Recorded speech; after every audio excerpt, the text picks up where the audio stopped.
spinning. We're spinning. We're spinning. There we go. We seem to be live. Says we So were.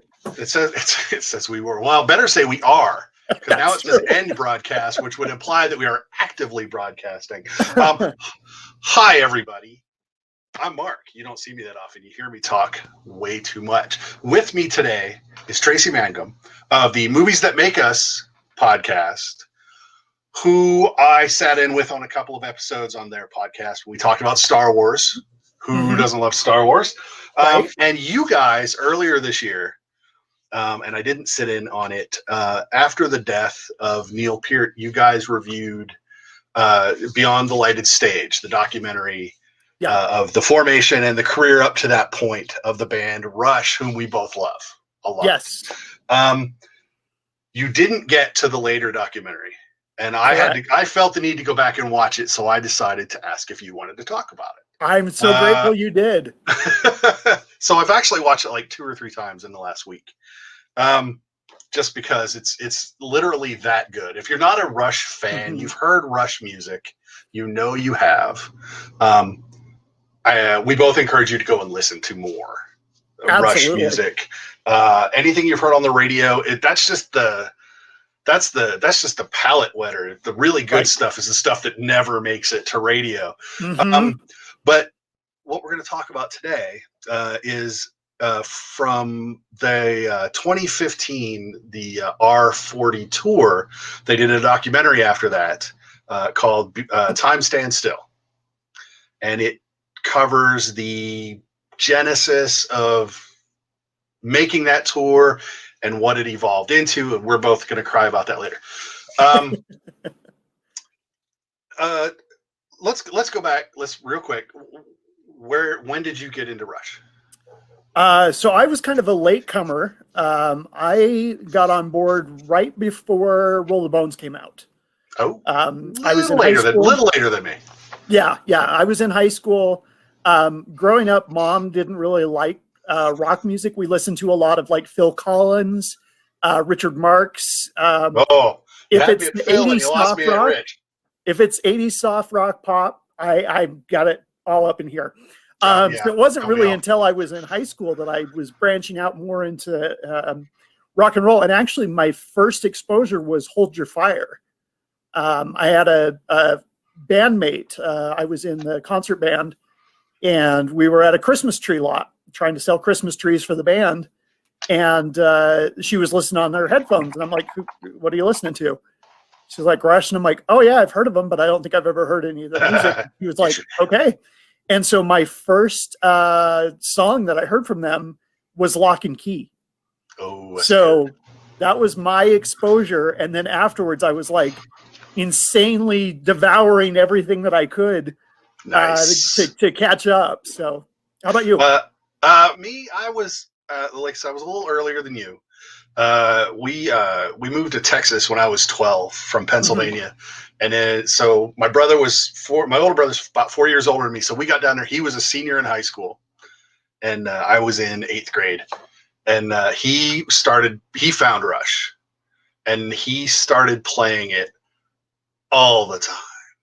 And I hated it so much. It was, it drove me, mostly because I didn't get along with my older brother, and he played it all the time. And then he got my little brother. So then I had it everywhere. And then finally from Signals, I heard Countdown. And we were living in Houston in a space program, and what little kid doesn't want to be an astronaut? But I love the imagery, because it's all that weird mixed fantasy / sci-fi imagery in that. And so that's how they finally won me over, was Countdown. And yeah, after that, it's like, I wish I'd have known it earlier. Yeah. But sometimes you don't like things but no, I'm kind of like you. I grew up, like I said, I grew up in a little town in central Pennsylvania, and until I was about 10, we didn't even have FM. So we listened to the AM station that we could go downtown and look up on the 4th story of the building and see the call letters in the window. Nice. But so this is the 70s. So if it was country rock, if it was soft rock, if it was 70s rock, there wasn't a lot of, or if it was country, straight country, 70s real country, I'll say it. Right.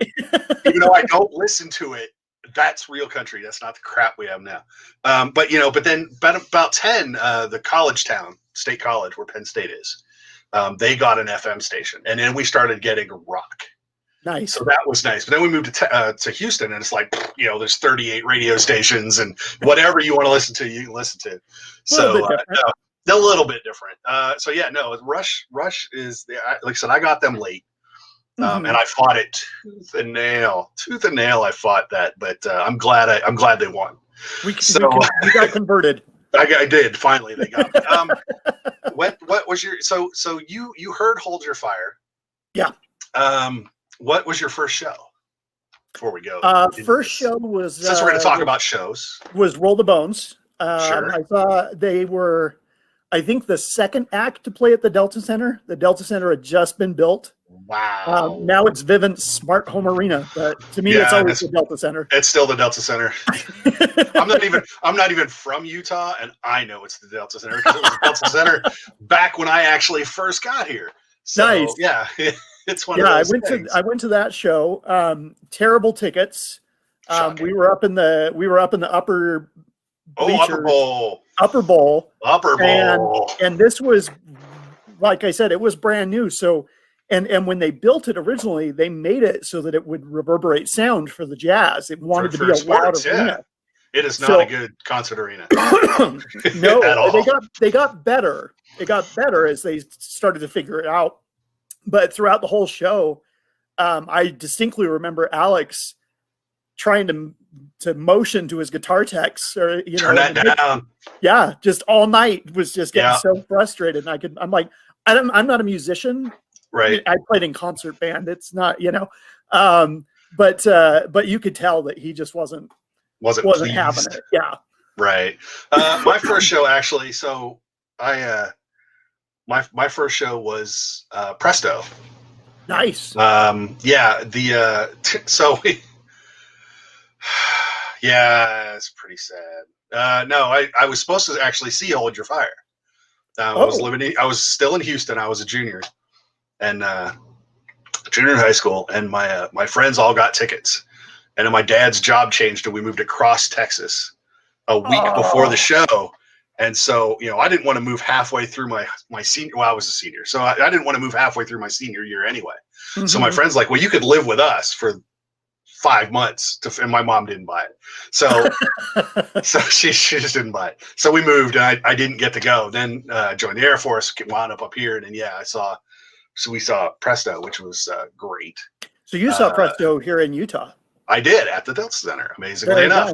And I actually don't know which is worse, the Delta Center or USANA Amphitheater in August. Yeah. I don't really know. Tracy's laughing, and for anyone listening or watching this at home, the USANA Amphitheater is a gorgeous venue. Venue, faces west. Faces west in the summer. In the summer. So if you're playing in the opening slot, during the opening slot in August at USANA Amphitheater, all amphitheaters, by the way, are painted in black. Exactly. So that the light shows work. So you are basically in a ceramic kiln. Till at least 8:30 p.m. Oh yeah. And Rush plays 3-hour shows. At 7. Yeah. And most concerts start at 7, and Rush starts at 7. So their entire first set, whoever's playing might as well not even have a light show because you can't see it. Right. But it's hot. But it's a gorgeous venue. So we've seen many shows there. And the sound is good. And the sound is actually really good too. The parking stinks. The parking and the traffic suck, but yeah, they're working on it. So in 2015, then we've established our Rush bona fides. In 2015, they ran the R40 tour, the 40th anniversary tour, to celebrate 40 years as a unit. And they had taken a year off in 2013. They finished up the Clockwork Angels tour. They took a year off, and then they had to figure out if they were going to do another tour. So what this documentary is, Time Stands Still, is it's a document of the events leading up to that decision and to the last tour and kind of the postscript to that tour, because it wound up becoming their last tour. After that, they were done. They never said we won't again. They just said it was maybe we'll be back.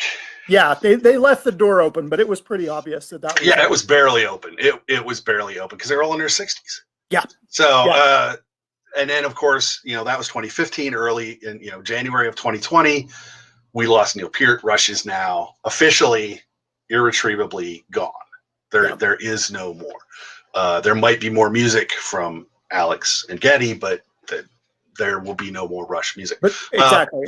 So this documentary covers the end of the career, and obviously they look back a little bit. I like to say you have to watch them as a set. Truth be told, you really do need to watch both documentaries because it's a wonderful document of the band's entire career. How did you feel? How did you feel watching R40? Did you see a show? I did. I was lucky enough to see 3 shows on the R40. We got to go to Denver Nice. and hang out with Kevin J. Anderson, who was a very close friend to Neil. Yep. He's a sci-fi writer, fantasy author, and we actually got to go backstage during the intermission. It was basically it's a green room on the side of the stage, but it was still cool, to be able to go back there and walk past. We got to walk past the where all the guitars were pre-tuned and ready to go. Yep. And we went into the green room. I can't think of his name. There's the famous VH1 disc jockey that does podcasting now. His name escapes me. He does a lot of rock stuff. Anyway, he was back there, so that was kind of cool. So we saw that show in Colorado with Kevin, and then and we actually got Neil and Kevin got to hang out before the show. We didn't, but that's okay. But Neil actually had comped the tickets, and he selected what he thought were the best seats. And so we were in the lower bowl, just to the side of the stage, like row 3. Nice. So that was really cool. I got a little laminate, or it was more of a sticker, but it said guest of NEP. And so that was kind of cool. It's still hanging up on my fridge. That is cool. You know what? I don't know. I wish I had it within handy. I have a nice memento from something else that we'll talk about, I'm sure. Okay. But no, that's cool. So you saw them here. You saw them in Utah. So then saw them in Salt Lake about a week and a half later, I think. Right. And then we went to Vegas and saw them out in Vegas a couple nights later. And that show was so frustrating to me because we're at the MGM Garden Arena.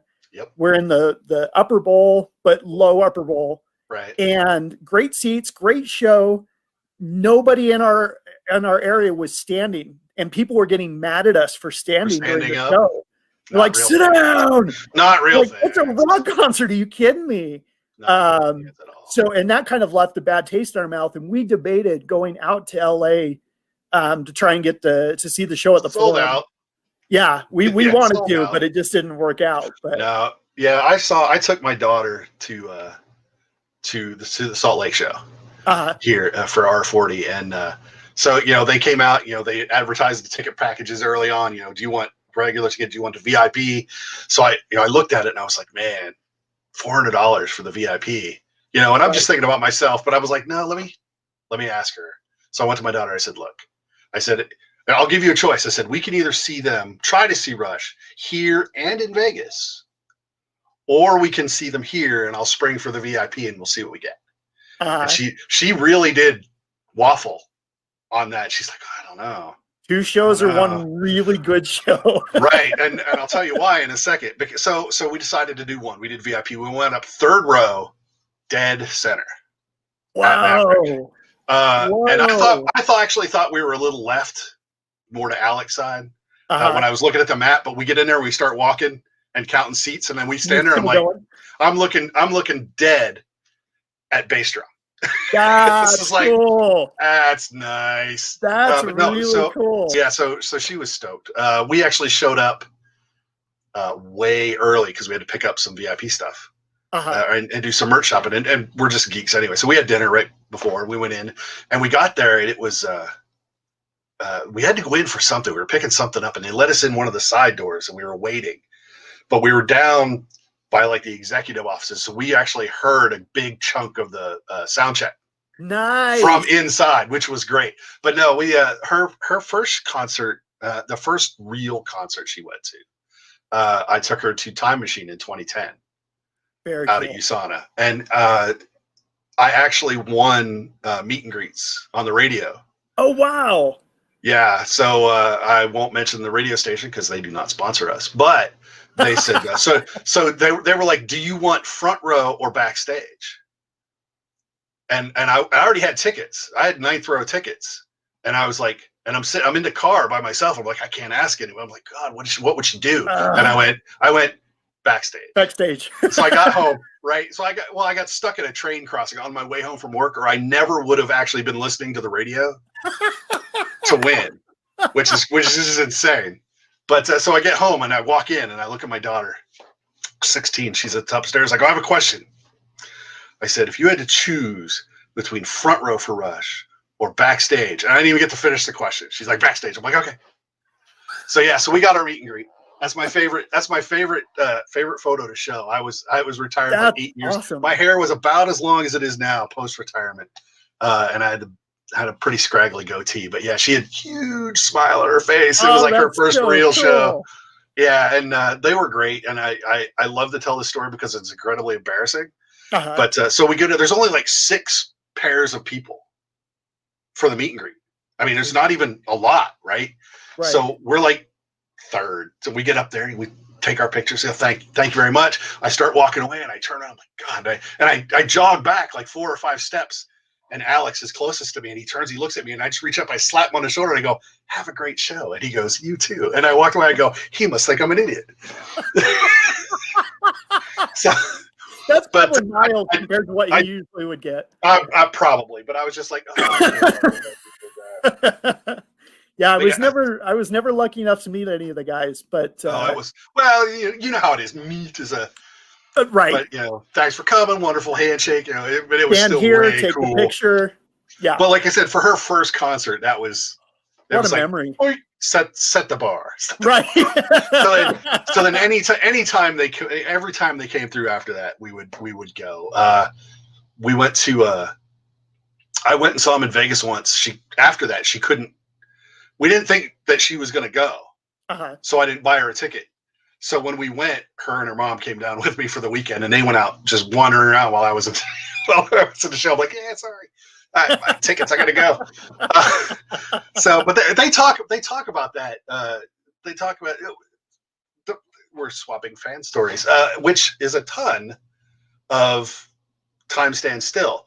Now the thing is ostensibly narrated by Paul Rudd, but I think Paul Rudd says less than 100 words throughout the course of that documentary, because they talk to so many fans in this documentary, and I think that was an interesting approach from a documentary point of view.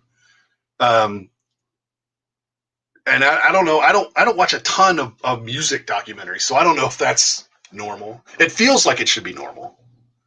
But I don't know if it actually is. Not a lot with the fans. Oftentimes there'll be a lot of talking heads with the band and with the management. Right. And I love that because the band really appreciated their fans, and the fans appreciated the band. But I never got the feeling like Rush took their fans for granted by any stretch of the imagination. No, they couldn't. I mean, really. But as if you watch the thing, the Rock and Roll Hall of Fame induction ceremony, which is actually one of the most classic events you could ever watch, just for if you ever want to know how important a fan is to any professional anything, professional athlete, professional actor, professional band, that demonstrates it. I love the fact down. That all the tables are filled with the music executives and all but they actually have an arena sitting type area behind filled with fans. And when he says from Toronto, Yeah, when he says from Toronto, it was like a 4-minute standing ovation. He couldn't even get the rest of the introduction. Couldn't get the name out. And it's Jan Wenner, which is great. Which, I mean, it's Rolling Stone. Which, quick aside, I love Dave Grohl going after him for that. Yes. Rolling Stone. Dave Grohl is great. Dave Grohl is great, by the way. So the documentary we watched. Let's talk about the logistics of maybe a last show or a last tour, because this isn't like a nuts and bolts how to put on a concert documentary. This is almost it's almost high drama, with our major players and these internal struggles and conflicts and duty and honor and obligation, and it's almost Shakespearean, you know. Mm-hmm. Yeah, it's interesting that there was a lot of back and forth on what they would do and if they would do it. And I mean, Alex has arthritis and it was getting worse.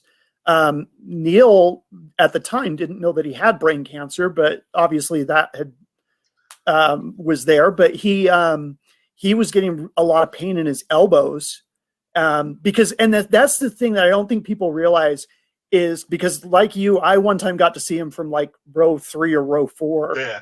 And you don't realize how hard he's hitting those drums until you're up close. And he is just because you feel it without the amplification. Right. You feel exactly. everyone without it. And so he does it's the hardest job. Yeah. In the band, as he says. And as he put it too, he's got to do, basically it's like doing calculus while trying to run a marathon.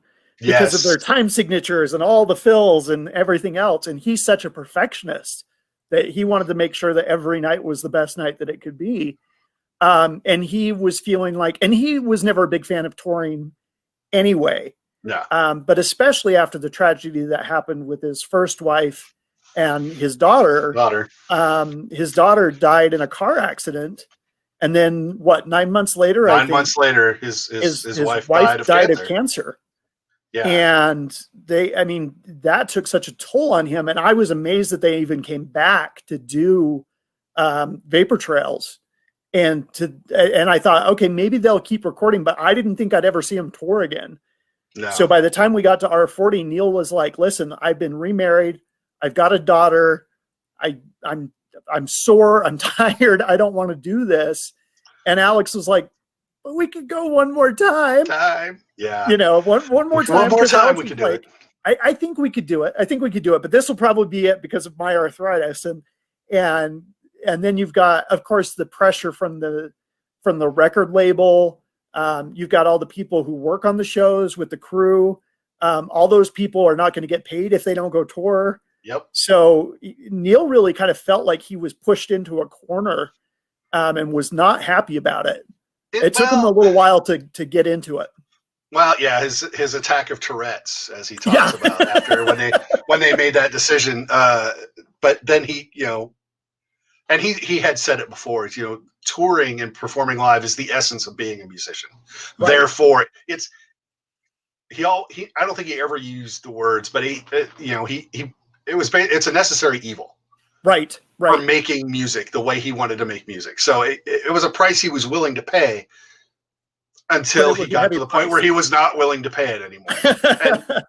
And you cannot blame him at all for not wanting to do that. You mentioned the Vapor Trails tour, which they talk about, and that tragedy they talk about in the first documentary, Beyond the Lighted Stage. Mm-hmm. Which I believe you can stream on Netflix, by the way, if you're not paid, if you haven't seen it yet. Yeah. But they talked about how it took forever to decide to maybe try to talk about recording and then do a tour when that became Vapor Trails, which was after a 5-year layoff after those tragedies. And the comment that Geddy made that stuck with me was after the first show, it was Ray Daniels, their manager. His comment after that first show, he said it would have been a shame if that had never happened again. Yeah. And then you get to Time Stands Still, and he's talking about that tour was 35 dates. most of them were sellouts. He wanted to add 20 more, and he knew he was going to get, he could have gotten 18 more sellouts. Oh, easy. He goes, 35 is better than 0.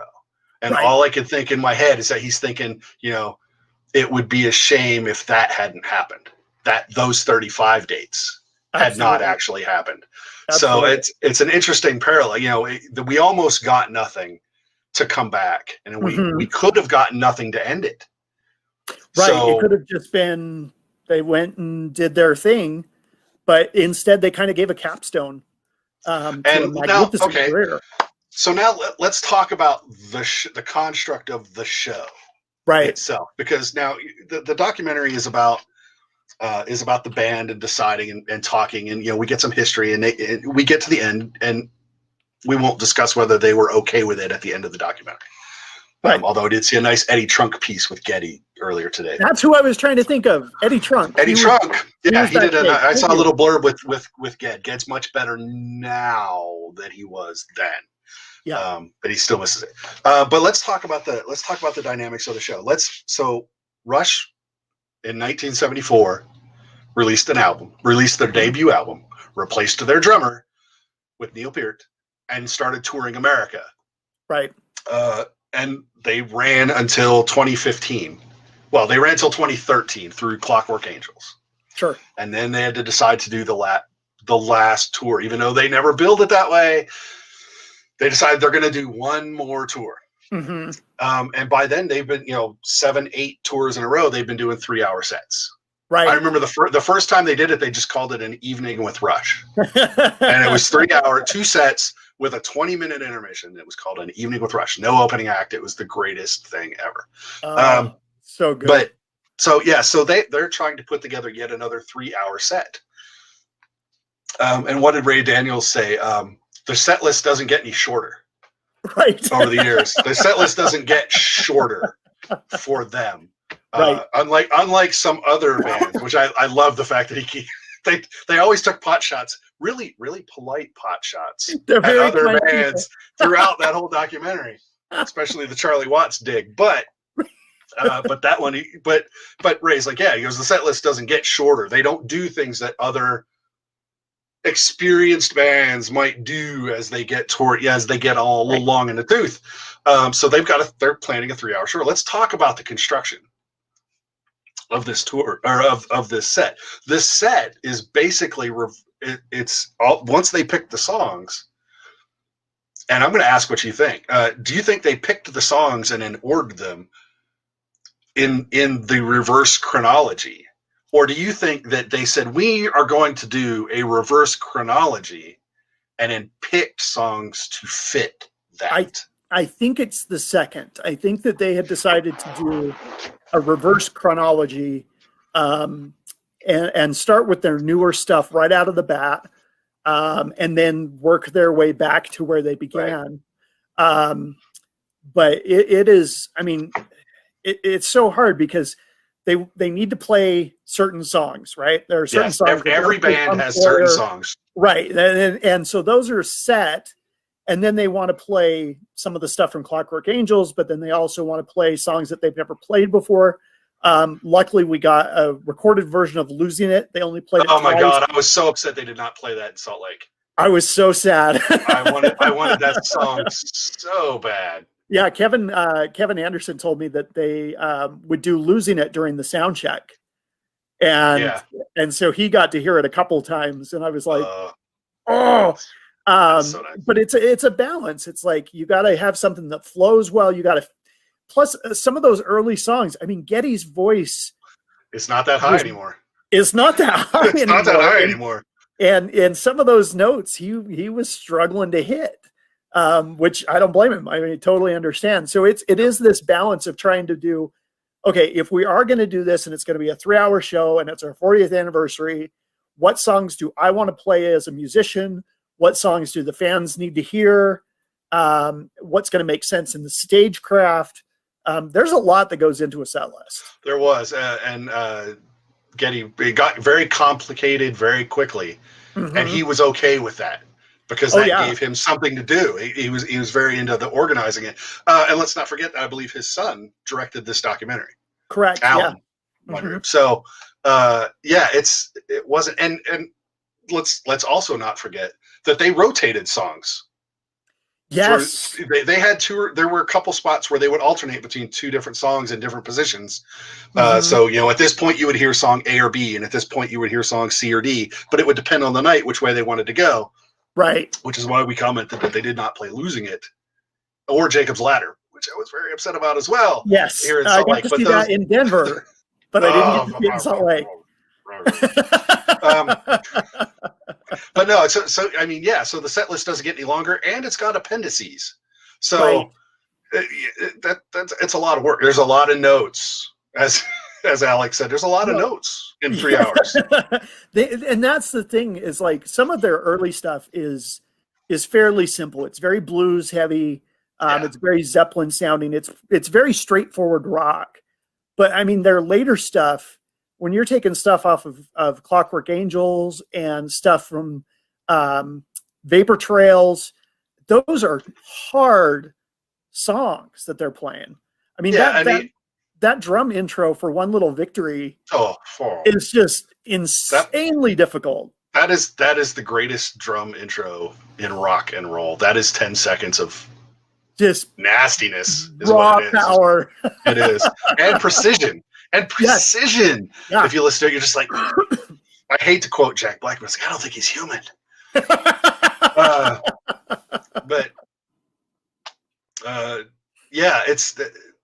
There's a lot of notes, there's a lot of choices, there's a lot of degrees of difficulty.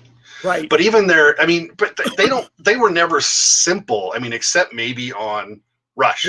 The LP yeah. But after that, Fly By Night, it's a little more, the lyrics are more wacky than the music. Right. In complexity terms. But then you get the Caress of Steel, and it's wackadoodle. You get to 2112 and it's wackadoodle. You get the Hemispheres and Farewell to Kings, and that is wackadoodle to the 10th. Yes. So, musically speaking, you will enjoy it if you listen to it. But musically speaking, if you were trying to, I have no musical aptitude. I play no instruments. I wish I did. Mm-hmm. But I wouldn't even try to play them if I did, because no. Neil's got a gong. He's got chimes. He's got the tubular bells, the wood blocks, the cowbells, the gong, which he doesn't actually have a gong anymore. He's got a trigger pad for that, so that's okay. Right. I did like the fact that he actually did have tubular bells and was using the hammer, the mallet. Yeah. Which I thought was that's just a beautiful throwback piece. And that's easily off his trigger pad.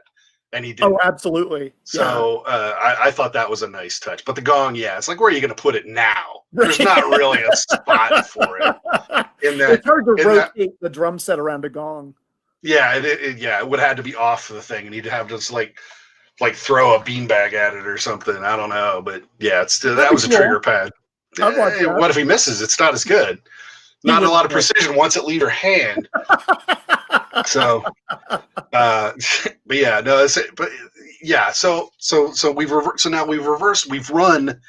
Rush runs their musical being back from 2013 all the way back to 1974.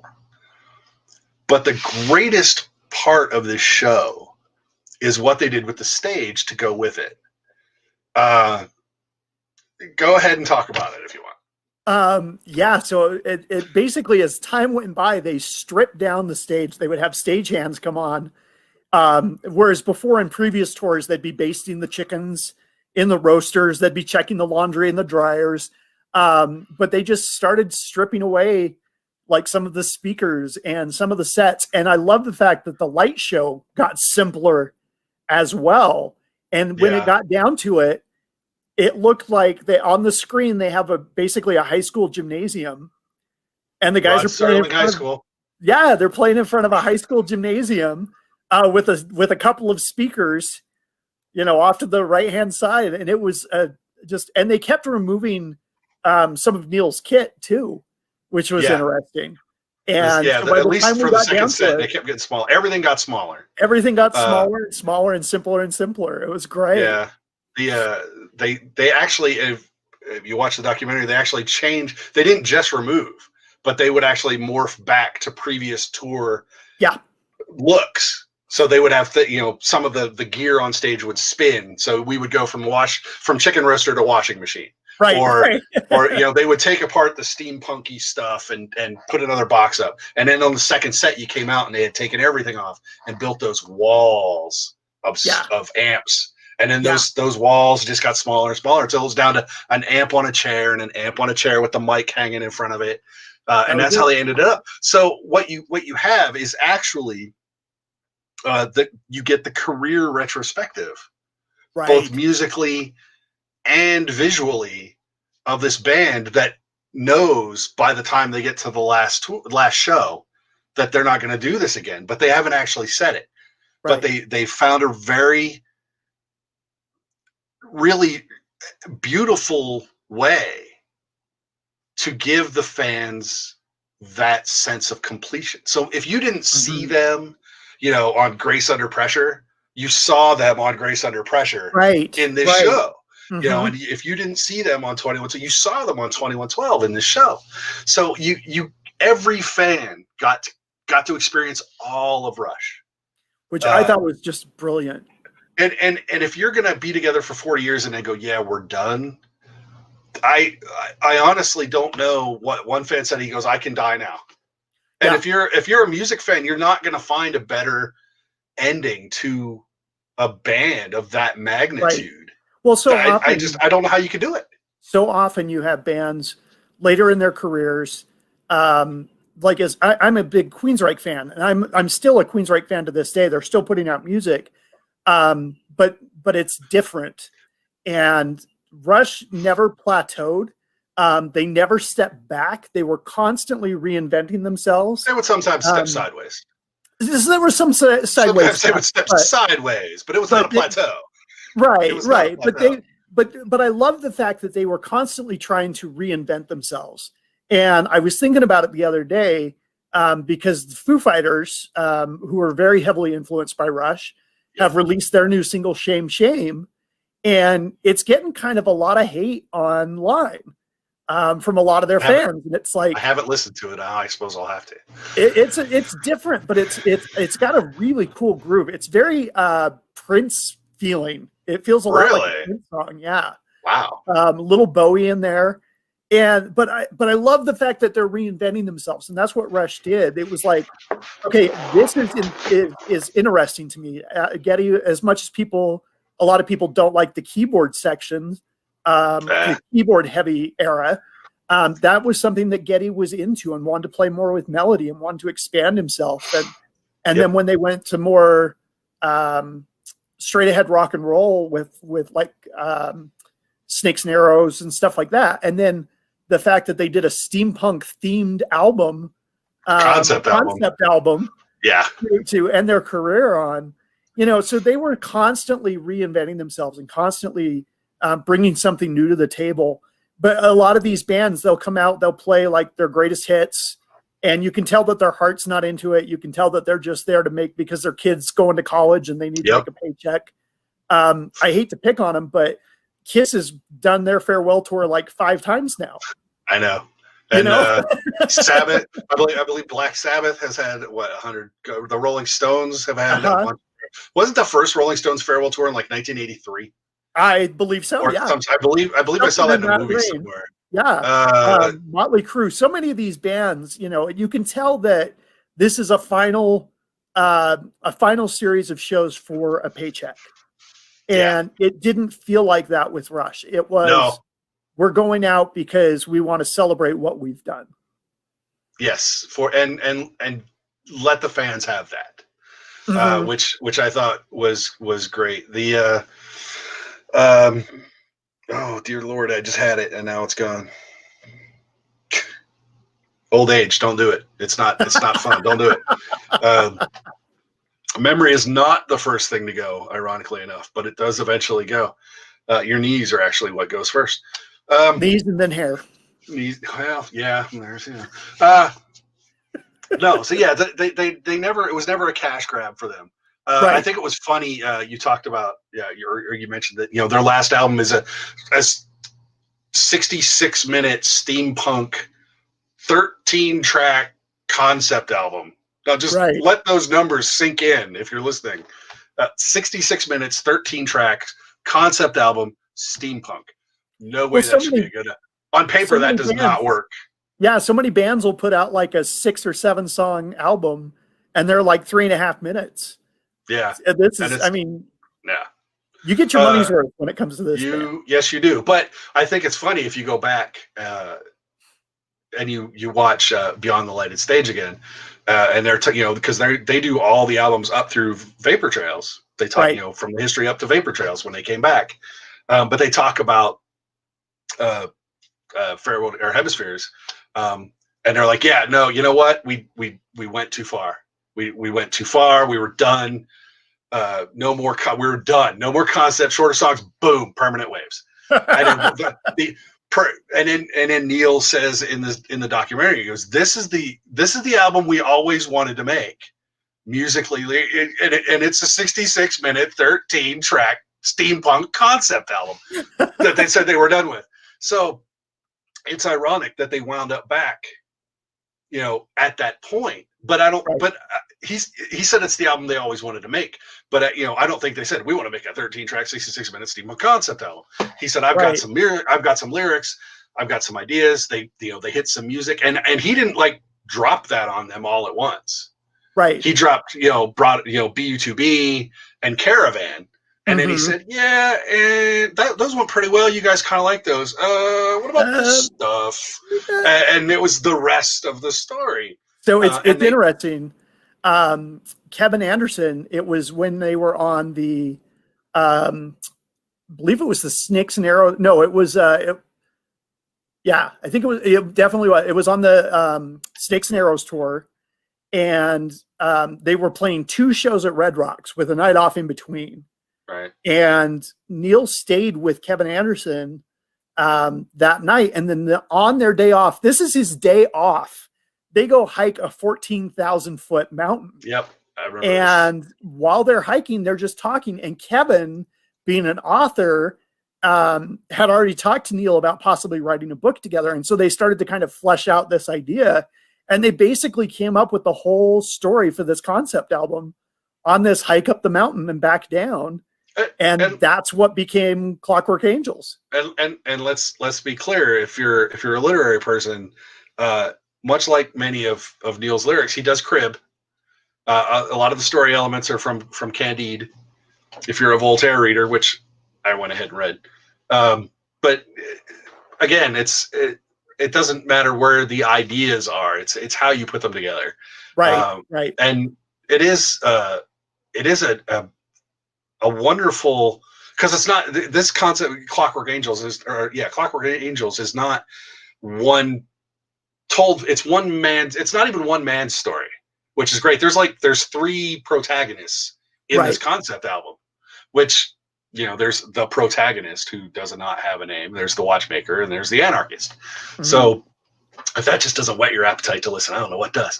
But so they tell a 3-sided story in this concept album, right? So it's not just it's not 2112. It's not one man against the system.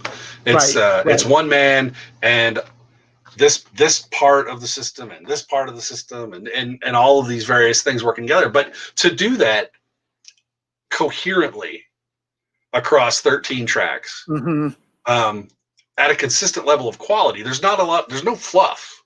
No, that is story. That is a tight story and tight songwriting. Yeah. And it's pretty dense.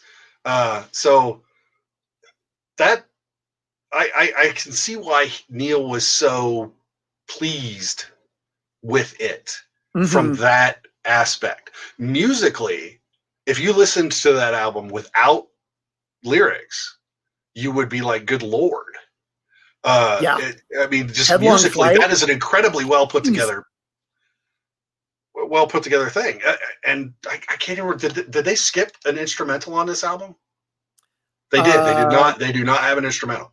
No instrumental on that one. They like to drop 1 or 2 in. Some of them they like to drop 3. Usually. Yeah. So, but a lot of these songs would just be beautiful instrumentals, just rock instrumentals. Right. So it really is kind of, he is right from a, begrudgingly as a fan, because I wanted more, but it is, all the pieces are there, and then they perform them all so well. When you get to a live show, they're just performed so well. There's a lot of Rush songs that it's like, I like it on the album, and then I hear it live and it's like, okay, that's my new favorite song. So you know what? There's actually a song that I don't hate, but I really don't care for, and that's Earthshine from Paper Trails, except when it's played live. Right. That is a completely different song when it's played live. And which is stupid to say, because it literally sounds exactly the same. They give, but it's a little different energy. Their live version of pretty much everything, unless they decide they're going to fidget, you basically get what you've heard, with that live energy. But that live energy completely changes that song for me. I totally agree. I skip it if I'm listening to that album. It's like Earthshine, click, next. But on the live, you listen to it live, the energy is just so much different, and that is a really great thing for any band. And I honestly, if your band cannot perform live, you are not a band. You are a product. Absolutely. Absolutely. And I'll say now, one of my other favorite bands, I have like 3 favorite bands. Like Rush is number 1, Queen is number 2. Nice. And unfortunately, I never heard Queen when they were Queen. And I actually only saw them once in Vegas, and they had Adam Lambert, who can sing, but he was trying really hard not to be Freddie. Sure. Which, just sing it, because he's got the chops. He's got the pipes. Just go sing it. It'll be okay. So he's trying to be different. And Roger Taylor is past his prime, so that stinks. But one of my other favorite bands is Styx. And if you ever listen to Styx live, as good as their studio stuff is, their later studio stuff, even some of their earlier studio stuff, as good as their studio stuff is, their live stuff is so fantastic. Right. It is amazing. And I was glad I actually got to see Styx in Vegas. It was great. A couple years ago, Dennis DeYoung opened for Boston here, and I went and saw them, and I somehow managed front row, which was great. Nice. I know, right? Aftermarket tickets. And they weren't that expensive, but so I got 2 birds. I got Dennis DeYoung, and I got Boston, which was great. That's a good night. But then like a month later, we had already planned to go down to Vegas, and we saw Styx and from the Eagles, Don Felder. Yes. So A was still good, but B, I'm glad I saw Dennis DeYoung first. Because you cannot replace Dennis DeYoung. It just doesn't. I mean, it's still great. All the not Dennis DeYoung stuff is still just fabulous. Right. But if your band can't play live, if your band can't produce live, you're not a band. You're a product. Rush is a band. They can produce live. And I love the fact that they talked about how, like, with the sampling, they debated for a while. They were like, as these songs got more complicated, they're like, do we bring on extra players to play with our live because we're overdubbing stuff like that? And then they were like, you know what? Even if we trigger it by our foot or by our hand or whatever, we're still hitting that at that note at that time that triggers that sound. Yeah, it's still us. Yeah, it's still us. It's the Bohemian Rhapsody solution. Yeah, everyone wants to hear Bohemian Rhapsody. Yeah, we can't do that. Yeah. Spin it, Tony.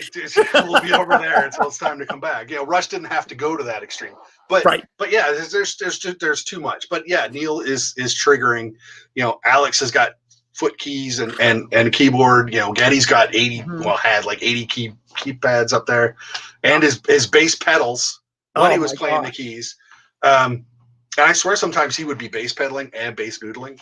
So I don't know you couldn't see that, but bass noodling. Yeah. Which is actually one of my favorite things, favorite words that he uses when he talks about bass with Nick. I was noodling. It's just, so that's what it's called if you're just goofing off on a fretted string instrument, noodling. but yeah, I'm sure he did that too. But so yeah, but they produce live, and the fans in Time Stand Still almost, if you ask them about that, and even some of the professionals mention it, the fans are like, yeah, you can listen to it, you can watch video of it, but until you're in the venue listening to these three guys, it is not the same. As great as it already was, it is not the same. And even the professionals are like, yeah, it's like, people, other musicians that weren't Rush fans were trying to get to that show. And whether you liked them or not, you had to go into their show and come out and go, yeah, they know what they're doing. So I think it was Dave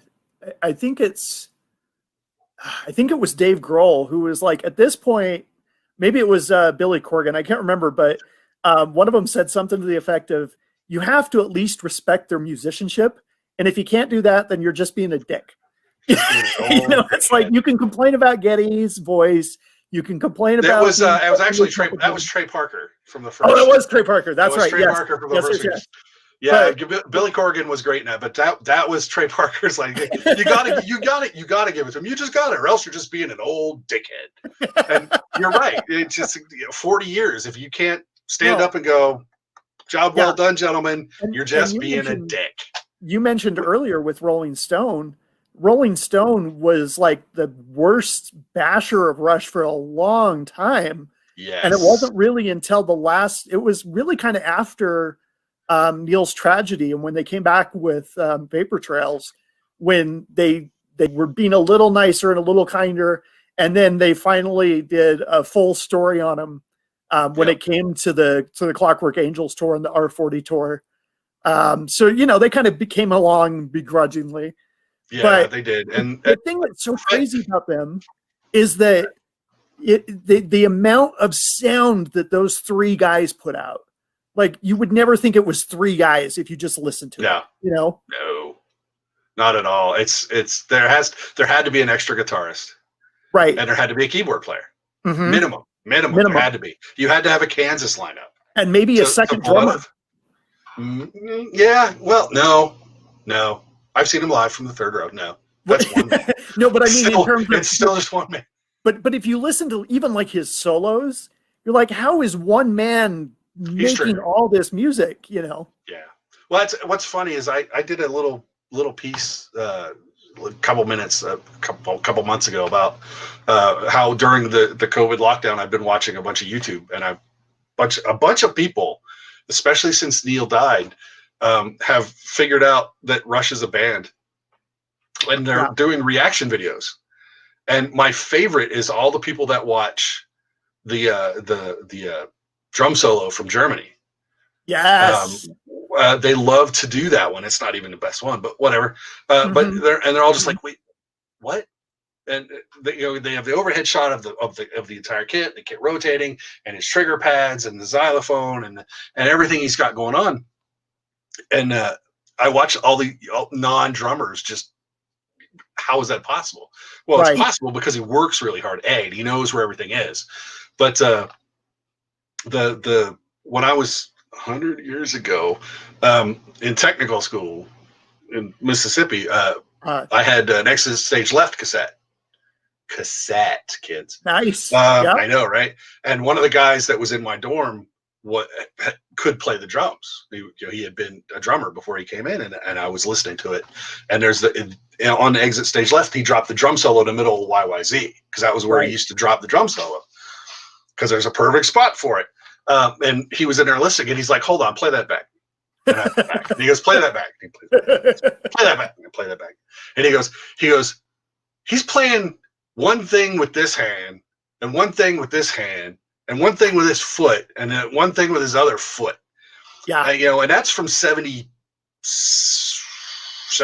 Right. Yeah, I was going to say 78, 79. Yeah. 78, 79. So it's not like he had a bunch of sampler pads or stuff like that. That was just limb. And the guy, he told me, he goes, that's called limb independence. And I guess that's actually the term for it. But so, some people are, they can, what was it? Da Vinci could write with both hands and opposite, but if you have that kind of control, you can do certain things, and Neil could do that. But it was hilarious. The drummer's like, hold on, wait, what? Because he was listening for different things every time. And once he got them all, then he explained it to me, and I was like, wow, I just thought it sounded really cool. Right. So yeah, I remember there's one of those reaction videos, and it's from a drum teacher, and he's watching, I think, that exact solo from Germany, and he's doing like 4/4 time with this hand, he's doing 7/8 time with this hand, doing 9/8 with the foot, and then he's keeping the cymbal click, his quick track with his left foot. But yeah, it's just. But I love watching people, and then they'll like listen to one. It's like they went and listened to or like it's like people went and watched that video when he died.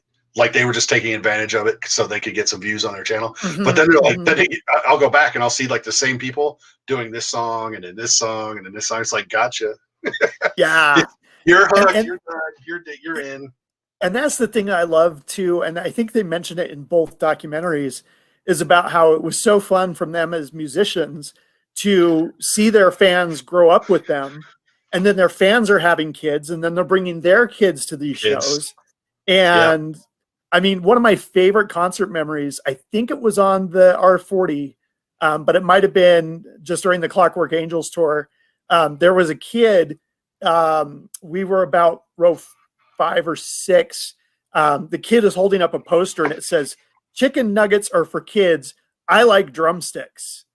And Neil saw the poster, and in the second half, Michael, who was Neil's guy, he was kind of his bodyguard, he was his riding partner when they would go ride motorcycles.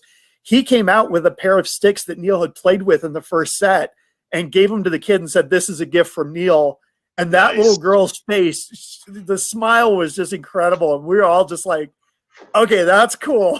That is cool. But that's just way cool. I mean, but I think that's how he preferred to interact. That was a small, and I think if it had been an adult, he wouldn't have done it, right? Because it was a kid. Because because his daughter Olivia would have, she's got to be 10-ish. I think 10-ish. Yeah, 9, 10. So probably right in that wheelhouse for him. And the fact that it was a little girl probably didn't hurt either. It probably didn't hurt at all. Yeah, I'm with you. If it was an adult, I don't think there was a chance. No, but it would have been too much. But seeing a little kid holding a sign like that, I'm like, all right, that's pretty special. That's sweet. And it's interesting too, because he was such a private guy, and for a long time, a lot of people thought that he was kind of a jerk, and he was just so shy and so self-conscious.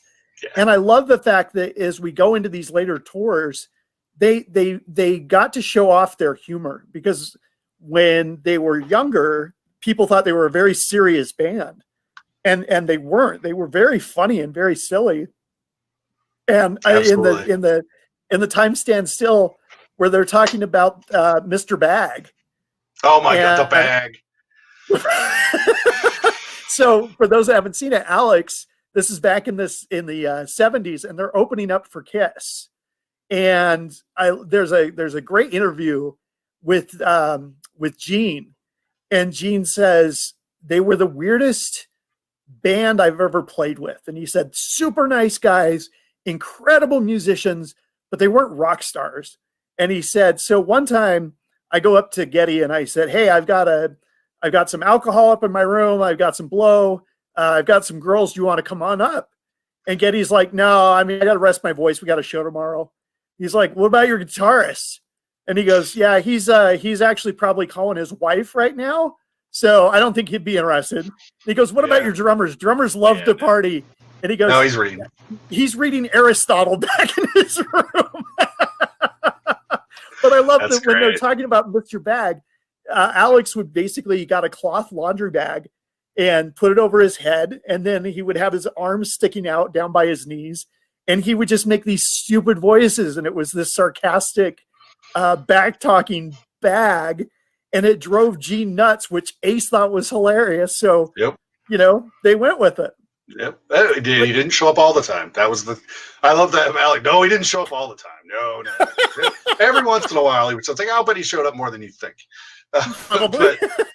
Because they did drink, so I'm sure the bag showed up more than Alex thought it would. Yeah, but I love that in later tours we got like the time machine section where Alex is in a fat suit and you've got them dressed up as steampunk gnomes working on the airship. Yeah, just stuff like that, just to show their sense of humor. I think it's great. And they got Trey Parker. They had the classic Rush bit with South Park. They got Jerry Stiller to do in concert video for them to put on the screen in certain songs. Freaking Jerry Stiller. So why is Jerry Stiller? Why is Jerry Stiller? I still don't know why. But Bob and Doug McKenzie. Classic Bob and Doug McKenzie. And then later you had Jason Segel and Paul Rudd. Yes. I love you, man. Yes. And another quick aside, thank God they caught the guy that punched Rick Moranis. Yes, this is true. It's a national crime. He's Canadian, and it's still an American crime to punch Rick Moranis. To punch Rick Moranis. You can't do that. There are rules, people. We are a civilized society, and you do not punch Rick Moranis. I don't care. I don't care what party you belong to. You do not punch Rick Moranis. But again, yeah, Jerry Stiller. So why is Jerry Stiller doing it? Why is South Park doing a video? Why, who comes up with this garbage? And then Neil played, and that was the best part, especially on the Time Machine tours, that Neil played a part of that. It wasn't people making funny videos for them to show. It was a thing in which he had to partake and participate. And it looked like he was genuinely having a good time doing it, playing the Irish beat cop in the deli that Getty's running, while Alex is stuffing his face with sausage. And just, again, on paper, I think that sounds illegal, but it's not. But again, so they never took themselves too seriously as people, right? But the music was always serious. Definitely. They were always serious about the music. Mm-hmm. And that showed. And it showed. And that was the thing is they would go out every night trying to do a perfect show. They were trying to give themselves and the fans the best show they could every single night. And their worst show is better than most bands' best show. Fact. Unless you were at the Delta Center. Yeah. The ring-a-ding-ding. Yeah, you're correct. So they didn't, especially on later shows, and even the on-stage interaction got to be a little more animated. Right. It wasn't just Alex making goofy faces. After they came back, you would see them go back toward the drum kit a little more often. So you still couldn't see Neil, but there was that interaction between them that you got to see. And if you looked at their faces when they would come back, you could see that everything was okay or they were having fun.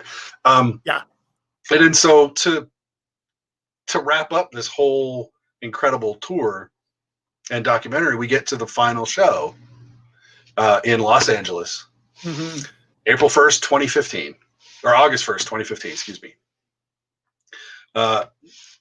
And it's it. Everyone knows it's the last show, and they put on a good show.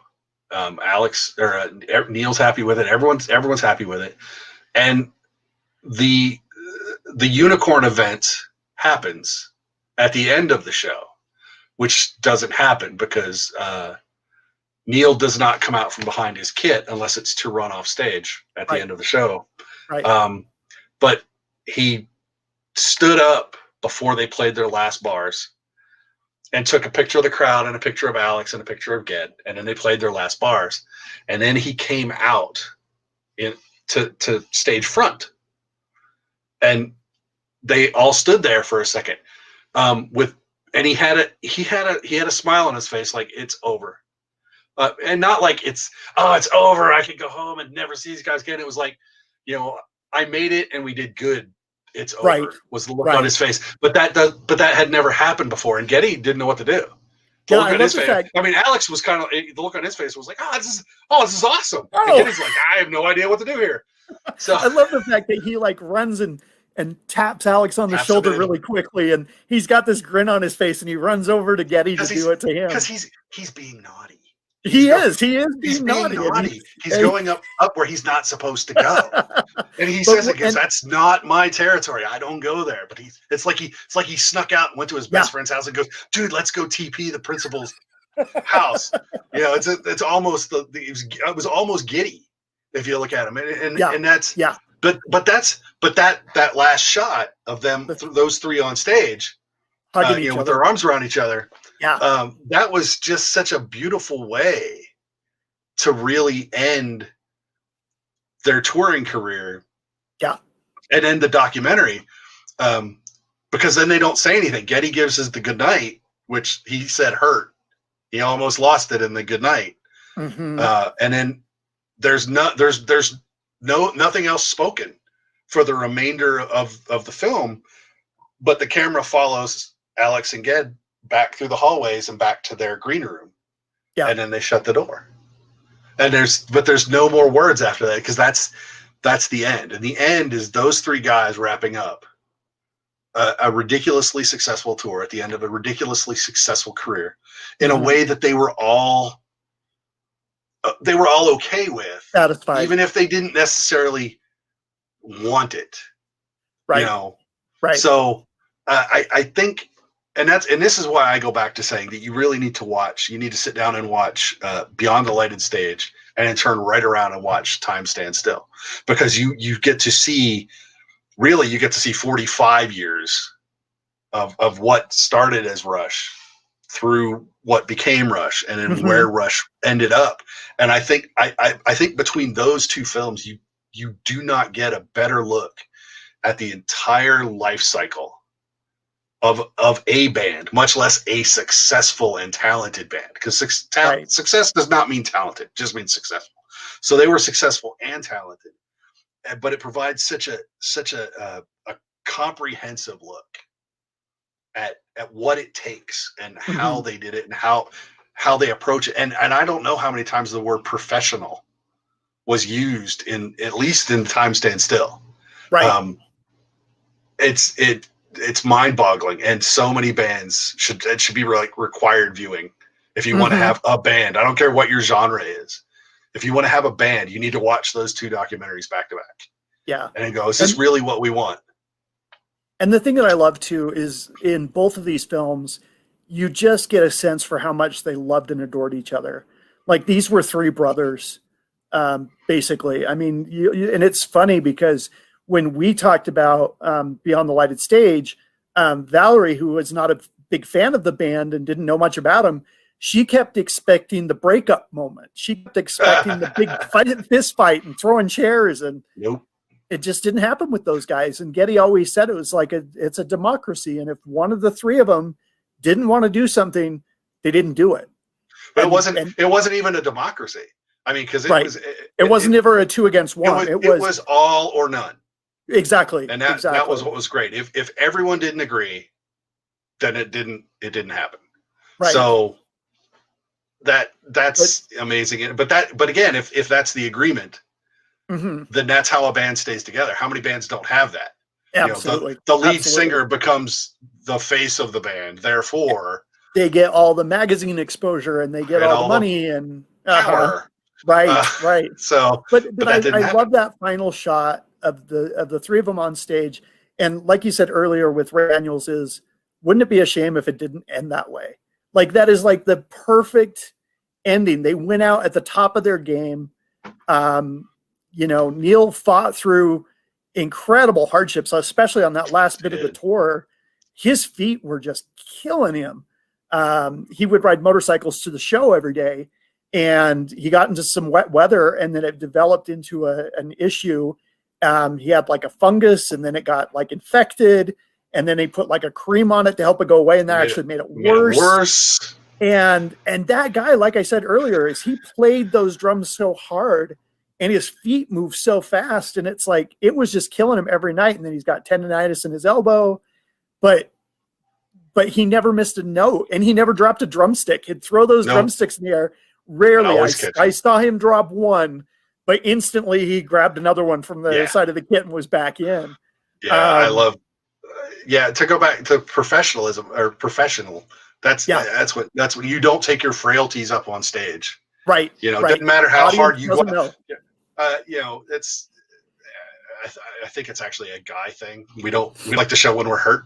Right. But you know, it's because I've said it before. We'll be doing something around my house and I'll twinge my back or something. My wife will be like, "Don't hurt yourself." It's like, I'll cry later. You know, finish what we're doing. It's like, yeah, I'll cry later. I got to finish what we're doing, and then I'll worry about it. But you know, yeah, Ray Daniels with the greatest line ever. Had there been a sniper in the building and shot him in the shoulder, he'd have finished the fucking set. And Neil's like, yeah, you know, my hands are cracking, my feet are like two bloody stumps. He goes, but you go out and play. He goes, because that's what professionals do. Yeah. And it's just like, thank you, sir. Yeah. Thank you. That's what professionals do. You do your job and you cry later. But yeah, that Ray been with them since before. You know, right. Ray Daniels, their manager, and he, as kind of crazy as Ray is, he has some of the best insights because he'd seen all of them from the outside. He was completely unbiased. He was worried about Rush, so he didn't have to worry about what Alex was thinking, or what Ged was thinking, or what Neil was thinking. He was thinking about Rush, so he always saw it. So he understood that dynamic better, probably, than they did. Probably. And so when he would make statements like, you know, if Neil got shot in the shoulder, he'd finish the fucking set. Or, you know, I'd have loved to do 20 more, but I knew I couldn't convince him to do 20 more, but at least we got these.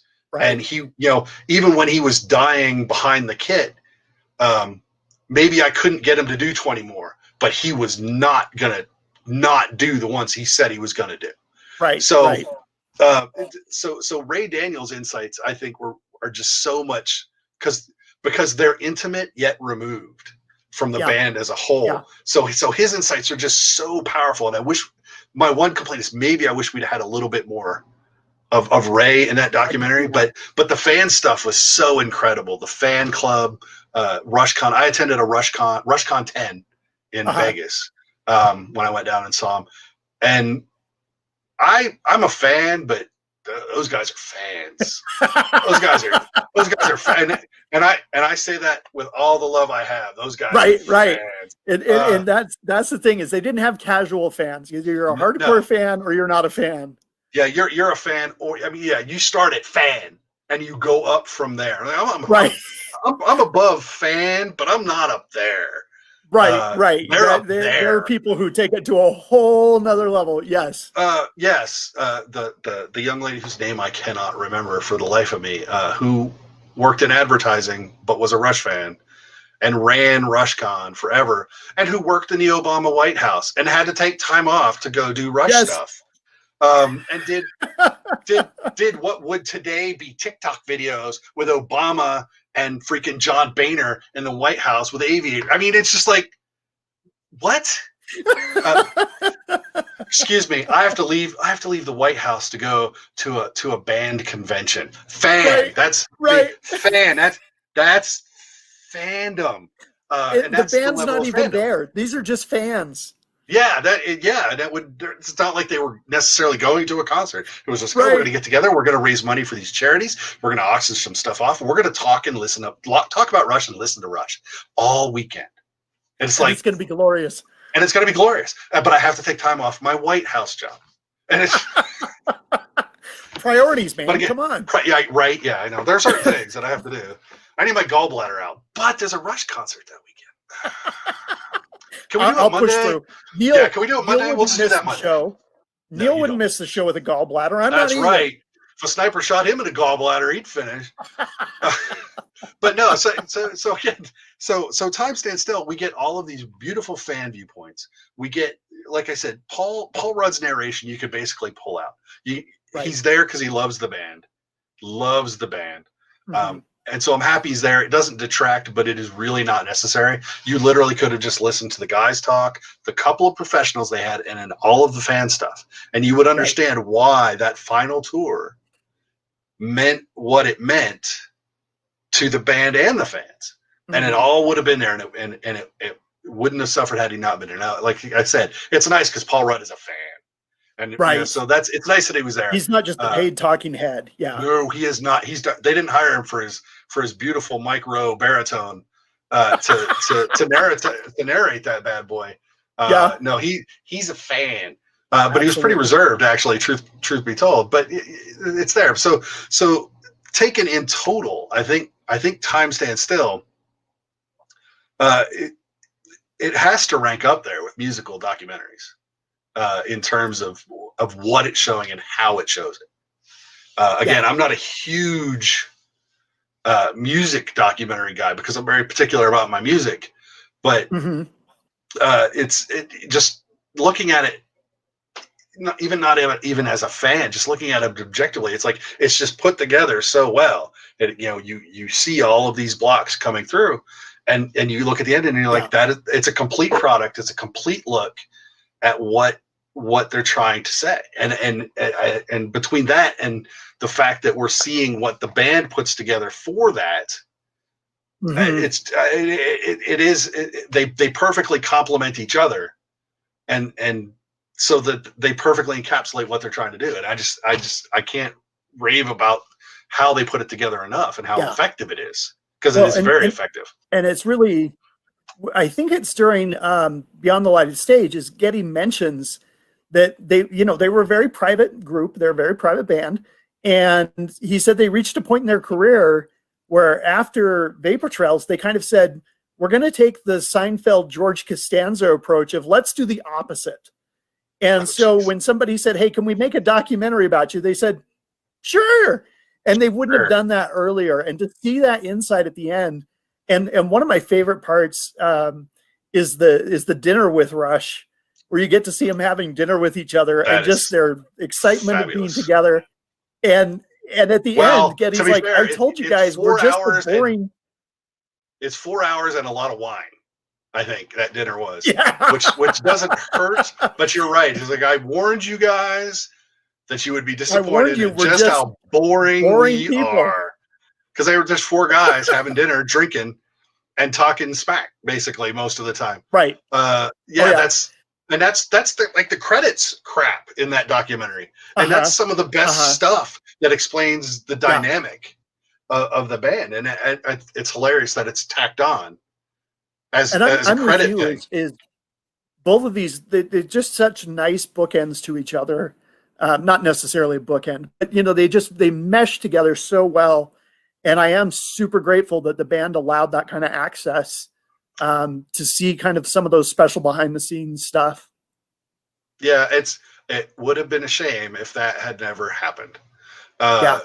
Because now, I mean, for posterity, people are going to be like, oh, if you can open your mind and watch those and listen to the music, you'll get it. You'll understand. Right. I mean, they compared the Rush fans to the Grateful Dead fans. the Rush fans to the Deadheads, but they are not the same. No, very different. But they are nothing like them. But they are the same. But yeah, it's a wonderful set. And like I said, I wanted to talk about Time Stand Still because you had done Beyond the Lighted Stage, and I didn't know if you guys were ever going to circle back around.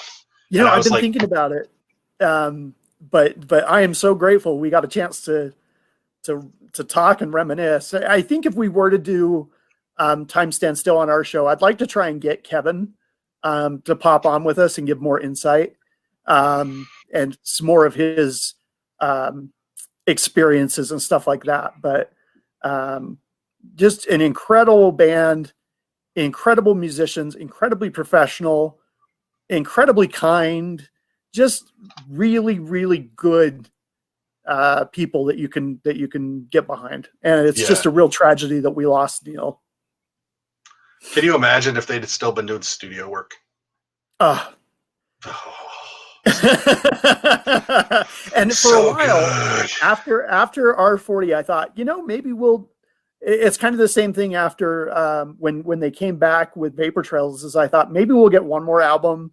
Maybe we'll get, tour, another studio. We don't get a tour, but we get, some studio work. But I got to tell you, to end on the final song of The Garden on their final album. To me, that just is it's a cherry on the sundae. It's like you can't write anything better. No, really, that song is underrated, but just it's a beautiful piece of work, and I believe that's the song back in the day that they were saying it fought them tooth and nail to try to make that song. I think they said they shit canned it 2 or 3 times and started over, trying to figure out how to make it work.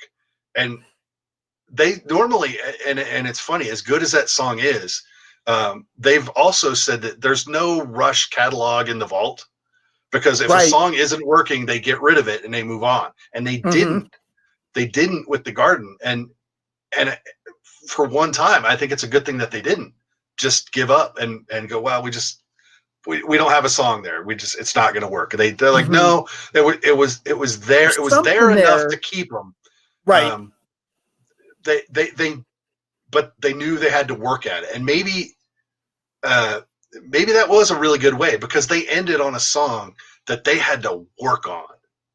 It's a good point. To go back and work on it. That's not going to work. We have to do it again.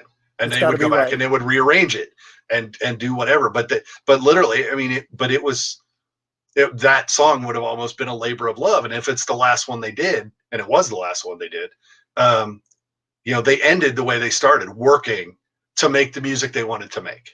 Right. And that's what you really draw out of both of the documentaries, but especially Time Stood Still, is that they made the music they wanted to make. And it was hard to play, a lot of notes. But the Garden really does kind of sum that up, in that it fought them, and they're like, no, this is the song we want. And this one is they bent it to their will, and they got what they wanted. Right. And played with the strings live is so good. So Chef's kiss. It is. I mean, and that only makes it better, because now they could have, they didn't have to have a string section when they played that live. They could have just backing tracked that, and no one would have cared, because they did it with losing it whenever they would bother to play it back in the day. So it was nice. That song was worth it, and that album was worth it to make that addition for the Clockwork Angels tour. Yeah. Not for R40, but for Clockwork Angels. Right. But that song, I think, really does kind of sum up their career and their approach to making music. Yeah, very much. And like I said, I wish I could play an instrument. I play the radio. That's really what I got. I pretend to air drum. That's about as far as I get. That's it. I pretend to air drum. I can't even air drum. That's excellent. That's how musically stunted this guy. I'm right there with you. So, So if you're a music fan, if you're a rock fan, if you're a Rush fan, and you haven't watched Time Stands Still yet, and I don't know how you haven't watched Beyond the Lighted Stage. Beyond the Lighted Stage covers formation through Vapor Trails, and you can watch it on Netflix. Time Stands Still is on Hulu, so you can rent it on Hulu. I think it's like $3-4. I think so. Yeah, it was like something like that. Yeah. So if you're a music fan, if you're a Rush fan, if you're a rock fan, if you're a music history person, it's a well spent $4. Absolutely, it's going to be a well spent $4. So check it out. Tracy, what's the website? Where can everyone listen to Movies That Make Us? So moviesthatmakeus.com. We're on the Stolen Droids podcast network. We're kind of, we like to describe ourselves as kind of a book club, but for movies. We will tell people in advance what movie we're going to do, so people can either watch the film and then listen along as we talk about it, or sometimes, hopefully, somebody will listen to the conversation and then be like, that sounds interesting. I'll check that movie out. We try and cover stuff that we love. Oftentimes, I mean, we usually are pretty agreeable between Jake and Val and myself. But there are times where, like I won't like a particular film, but they do. But this is not a critiquing podcast. It is about our love of film and cinema. It's a lot of fun. We have a great time. So yeah, give us a check out. Yep, absolutely. And it was fun when I was there. So thanks for having me for Star Wars. We got to do it again.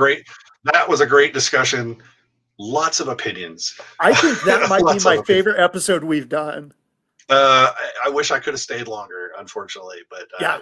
I felt bad about bowing out, but it was a good We time. totally I would love understand. to be back. If you get another one, you guys want to talk John Wick, I'll get Ryan, As soon as we will come COVID is talk over, John Wick. Yeah, even you know what, I was going to say we'll get together when COVID, but now that we have technology like this, yeah, I'll talk to the team. Let's get you on again. Absolutely, I love it. So thanks for listening, everyone. Thanks for watching. Tracy, thanks for coming. Thanks for the invite. And we'll find something else to do. Don't you worry. We will. We will find something else to do. So take it easy, everyone, and we'll see y'all around. Go listen to Rush. Fact.